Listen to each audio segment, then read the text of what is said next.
एक बार की बात है, बुद्ध एक गांव में प्रवचन देने गए हुए थे कि उनसे मिलने एक युवक आया और उसने आके बुद्ध से कहा कि बुद्ध, मेरे जीवन में एक बहुत बड़ी समस्या है और उसका समाधान सिर्फ आप ही बता सकते हैं, तो कृपा कर आप मेरी समस्या का समाधान करें। उसकी बात सुन के बुद्ध ने कहा कि बताओ तुम्हारी क्या समस्या है।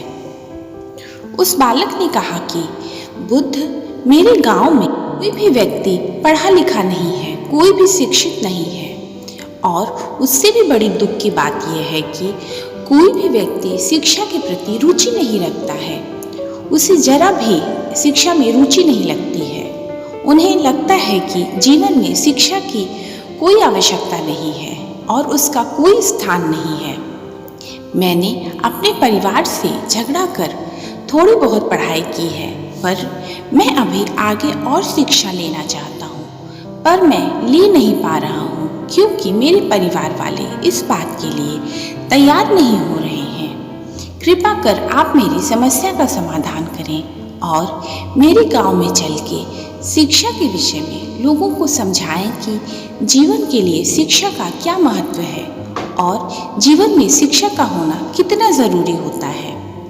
गांव के लोगों की ऐसी विचारधारा है कि उन्हें लगता है कि खेती में ही सिर्फ पैसे हैं, बाकी किसी कार्य में पैसे नहीं होते हैं और खेती के लिए पढ़ना लिखना ज़रूरी नहीं होता है। इसीलिए वो ज़्यादा अशिक्षित हैं और शिक्षा का महत्व उन्हें नहीं समझ में आता। उस युवक की बात सुन के बुद्ध उस गांव में शिक्षा के प्रचार और प्रसार के लिए पहुंचे। जब वह गांव गए तो सभी गांव वालों ने बुद्ध का एक धर्म गुरु के रूप में बड़ा ही आदर सत्कार किया और प्रतिदिन उनके प्रवचनों को सुनने आया करते थे और बड़े ही ध्यान से उनकी बातों को सुना करते थे।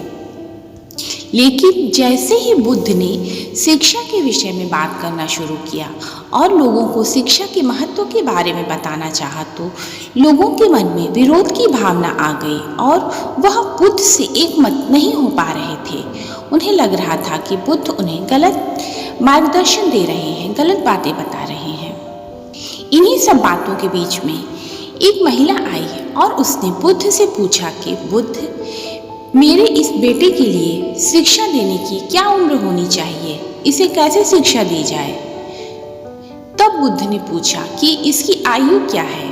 उस महिला ने बताया कि मेरा पुत्र 5 वर्ष का है।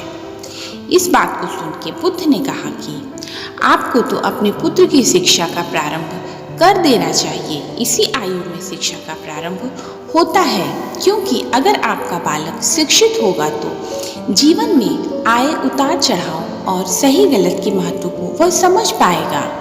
अगर वह शिक्षित नहीं होगा तो वह अपने जीवन में आगे भी नहीं बढ़ पाएगा और उसे किस समय क्या करना है इस बात का भी ज्ञान नहीं होगा। यदि तुम इसी अवस्था से इसे शिक्षा देना प्रारंभ करोगी तो यह अभी से सीखने लग जाएगा और हर कुछ सीखते सीखते एक दिन इसे संपूर्ण शिक्षा का ज्ञान हो जाएगा और यह अपने जीवन में अपने जीविकोपार्जन का उचित ख्याल रख पाएगा और अपने परिवार का भी अच्छे से भरण पोषण कर पाएगा। बुद्ध की यह बात सुन के महिला सहित सभी गांव वालों को उनकी बात समझ में आई और उसके लिए वह एक मत हुए। उन्हें लगा कि हाँ, शायद बुद्ध सही कह रहे हैं।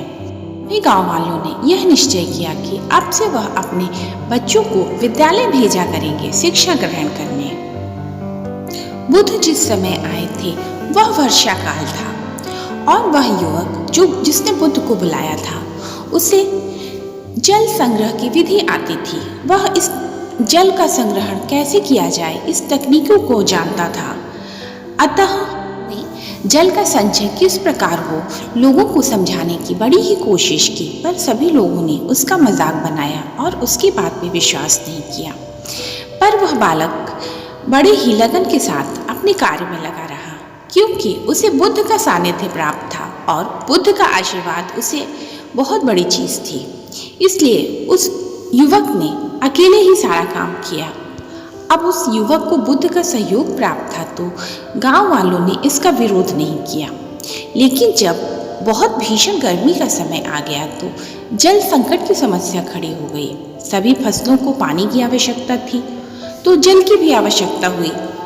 तो उस युवक ने कुएं खुदवाए और जल संग्रह की तकनीकी के कारण खूब सारा पानी निकाला। इस कार्य को देख के गांव के सभी लोगों को शिक्षा का महत्व समझ में आया और धीरे धीरे सभी व्यक्ति शिक्षा के तरफ मुड़ गए और शिक्षा के महत्व को समझते हुए अपने जीवन में उसे कैसे उपयोग में लाना है और अपने जीवन में सभी समस्याओं को शिक्षा के द्वारा कैसे दूर करना है, यह सब समझ गए। शिक्षा का जीवन में यही महत्व होता है। शिक्षा के माध्यम से हम अपने जीवन में किसी भी ऊंचाई तक पहुंच सकते हैं। किसी भी समस्या का समाधान, चाहे वो कितनी भी बड़ी हो, शिक्षा और समझदारी से किया जा सकता है। इन्हीं बातों के साथ हमेशा हंसते रहें, मुस्कुराते रहें। आपको ये वीडियो अच्छा लगा हो तो प्लीज़ लाइक करें, शेयर करें और सब्सक्राइब करें। Thank you.